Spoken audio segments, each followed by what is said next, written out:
Are you ready to stop the self-sabotage and create the life you desire? Well, in order for that to happen, you need to break free from the bad beliefs that are holding your success hostage. You need to optimize the stress by turning it into extra energy for success. And those hurtful habits? Well, we need to give that pain a purpose for progress. Welcome to Stop the Self-Sabotage and Create the Life You Desire podcast. What are you losing in life because you're not motivated? What opportunities are passing you by? How is your life actually getting worse because you can't seem to make yourself get up and get moving? Is it something with your health and now you're packing on the pounds because you just can't seem to get yourself motivated back into exercise, or maybe into exercise for the first time? Or could it be something with your career to where opportunities are passing you by? But it's worse than that. The ability to move forward, you're actually losing ground. And in your relationships, you just can't seem to feel like you're making any headway because you keep falling back into those old habits and routines of taking others for granted. But I'm not motivated to blank. Well, let's break free from the exhaustion that's holding you hostage in these hurtful habits. That's what I want to share with you today. I'm Dawn Ferguson, certified hypnotist, certified instructor. I train others to do this, but the important thing is I focus on rapid results. And the reason why you're not getting the results that you want is because you have an identity that's tied in to motivation instead of inspiration. And how is that a problem? Because motivation means to be forced to move from an outside source. Forced to be moved from an outside source. I mean, when we're little kids and we're looking at, oh, do we have to get our homework done? Well, it's because we have a parent standing over us hollering that, yeah, this is what's going to have to happen. And the only reason why we turn into the project at work is because the boss put a deadline on it. And the only time we decide to do something about our health is whenever we get the diagnosis that we might be pre-diabetic. So we're waiting for something outside to make us move forward when really what we want is inspiration. Inspiration says to be moved from internally. We do it because it's part of our identity, not something we have to be forced to do, but something that if we do not do it, get up and take that action that's actually going to help us. Well, we can't stand to feel like that. And so we'll actually do it because it's who we are, not something that we have to be forced to do. So think about an area where you're struggling. You just feel like you do not have any motivation. And let's start looking at a couple of things that you can do on your own to be able to get some results. The first thing is, when are you trying to be motivated to do something? And do you actually have any willpower left to be able to do it? Because if you're waiting at the end of the day, no, there's nothing left. Let's look at the 4 levels of willpower. We have avoidance, impulsive, compulsive, and exhaustion. So willpower avoidance. This is when we're not wanting to engage in something. And willpower, until it becomes part of our identity, is what we have to invoke to say, I'm going to make myself do this. It's motivation. It is not inspiration. And when you're trying to do it on your own, Yeah, that's what you're going to have to rely on. Well, avoidance willpower says, I don't want to engage in that. You know what? I don't want to have those sugary snacks because the doctor told me I might be pre-diabetic. So just don't even bring them into the house so I don't have to worry about slipping. But if they are in the house, you've got to spend willpower to move away from them. Now, that's going to be pretty easy for you in the day. But as the day goes on, you're going to find you're going to slip into the next level. So avoidance is saying either I cannot have it in my environment, or I'm going to spend a lot of willpower trying to get away from it. Then after that, you have what's known as willpower impulsiveness. And this is whenever something comes up, you're not used to having it in your environment, and you're going to use your willpower to just come up with a decision right off the cuff. And that takes units of willpower to be able to do that. Someone says, hey, can you help me move this weekend? And without thinking about it, you're like, yes. Okay, so not having to be motivated to make the decision. Do you really want to do this? You're not taking that time. You're doing an off the cuff decision. Let's go ahead and do this because maybe it's a good friend. So impulsiveness with willpower can be a good thing until you find that you're doing some things impulsively without thinking about them that are going to hold you back. So if you find that you're impulsive on decisions that actually hold you back, instead of using those units of willpower to go, yes, say you have to think about it 24 hours. Now, so you've been using your willpower first thing in the morning to avoid things, and then impulsiveness. Now you're going to sink into the next level. And the next level around willpower, it's what's known as compulsiveness. There are things that you are just compelled to do, and it just seems like it almost happens automatically, normally, and naturally, like maybe your mid-afternoon slump. You know, a mid-afternoon slump can be handled a couple of ways. One is brisk physical activity for about 10 minutes to get things going again, and the other one is using sugars and caffeine to pump you back up. And as you're engaging in the behavior, if it's a negative behavior, you're using up units of your willpower to judge yourself that it's a negative behavior, but you're not doing anything to avoid it. Why? Because that was at the beginning of the day. The beginning of the day was spent avoiding things. And then you moved into impulsiveness, and now you're compulsive.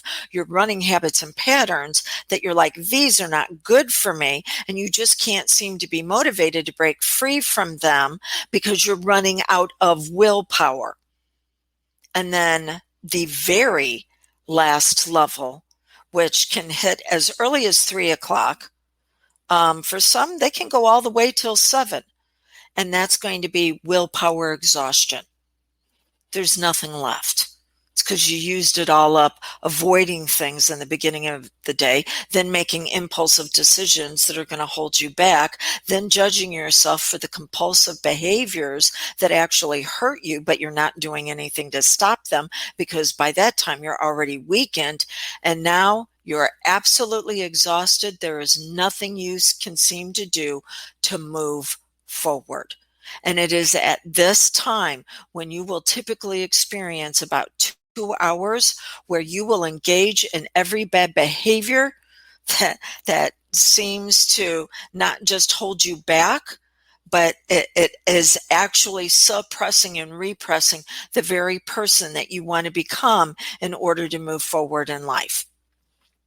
So what do we need to do? Well, number one, we need to understand when do you need to engage in the activities that are going to make it easier for you. So whatever you've not been motivated to do, guess what? It needs to be first thing in the morning.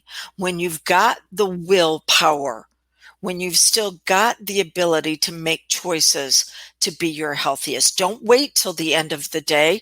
And if that means you've got to get up earlier so you can get to it, okay, so be it. Now, whenever I work with people in hypnosis sessions, I am going to utilize whatever's in their environment later on in the day to trigger the identity of being motivated. So maybe I tie it in, I do a double bind to your tennis shoes. And as soon as you put them on, you're hit with a surge of energy. But we're not talking about what I can do for you just yet. We're talking about what you can do to be able to begin to move yourself forward. So whatever it is that you feel like you haven't been motivated to be able to accomplish, you're going to need to do it as early as possible in the morning. Do not wait until you have nothing left and then decide that's when you're going to take care of yourself. Taking care of yourself comes first. People go, oh, that's selfish. No, that's self-centered. There's a difference between being selfish and self-centered. Selfish says, everybody in their world needs to do things for me. This is what will help me. Self-centered says, I can't be there to help anybody else until I take care of me. And so you need to be self-centered, and you need to be self-centered on what you've been lacking the motivation to do first thing. Okay. Now, let's talk about identity upgrades and what you need to be looking at in order to be able to move yourself forward. If you were to take 5 circles and each circle is nested inside the next one, so it's kind of like those nesting dolls. You draw a small circle and then a larger and a larger and a larger around each of those first circles. Draw 5 of those. And then I want you to label each of these circles. The first one is going to be money. The second one's going to be health. The third one out, the third ripple out, is going to be relationships. The fourth one is going to be career. The fifth one is going to be untapped potential. Now, maybe you've worked with a coach, or you've listened to someone on what is known as the 5 to Thrive. These are the 5 areas of your life you're looking at improving at any point in time.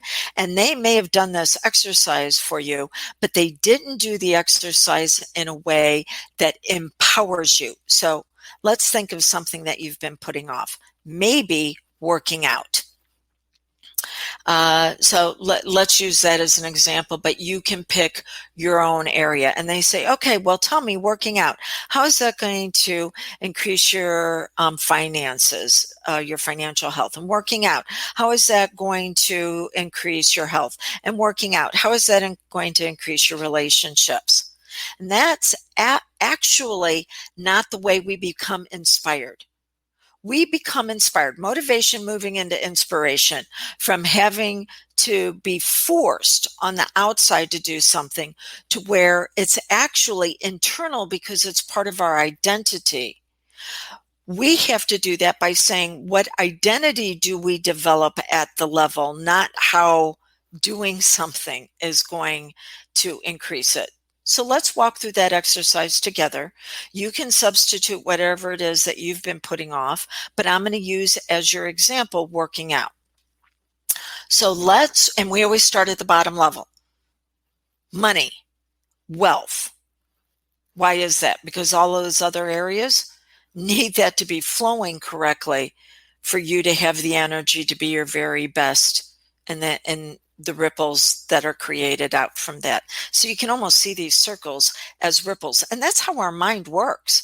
Is, if you drop a pebble into a pond, well, the ripples move all the way out to the edges of the shore. It's the same way with our identity. When it's developed in one area, it ripples all the way out. So let's look at how you exercising can increase your finances. Well, you're not going to have to spend money as much because you're getting sick, right? But it actually increases your capacity to earn more, because people who are physically fit are looked upon favorably by others. And I know that there are people who go, well, that's not right. Yeah, it shouldn't matter your size. Well, that's true. But there's also truth to the fact that the more physically fit you are, the more you're able to handle emotional challenges. They fit in together, which is the reason why you can look in the military at elite level special forces and go, look at the emotional challenges they have to handle and look at their level of physical fitness, because the two correspond together. You look at somebody who's out of shape, and there is internally wired within you a discernment, not a judgment. A judgment makes somebody wrong. A discernment says, that may not be correct for me. You make a discernment looking at them going, I know that they're not necessarily in a state to where they could handle a lot of things going on at once. They don't have the physical energy, and they certainly don't have the mental energy, because our brain follows our body. It's not just the body following the brain follows the body. And I'm looking at their level of fitness. Yeah, that's telling me that the brain can't handle a lot going on at one time. Alrighty then. So it's getting physically fit, not achieving it, but moving towards it. When you move towards a level of physical fitness, you start carrying your body differently. Your head is held higher. Your chin will typically be held an inch higher, because you're developing competency. And competency is the precursor to confidence. It doesn't mean that you've got your end results. You're working towards it. You're pushing through things. So you're going to carry yourself differently. And people are going to respond to that, because over 60% of all communication is nonverbal.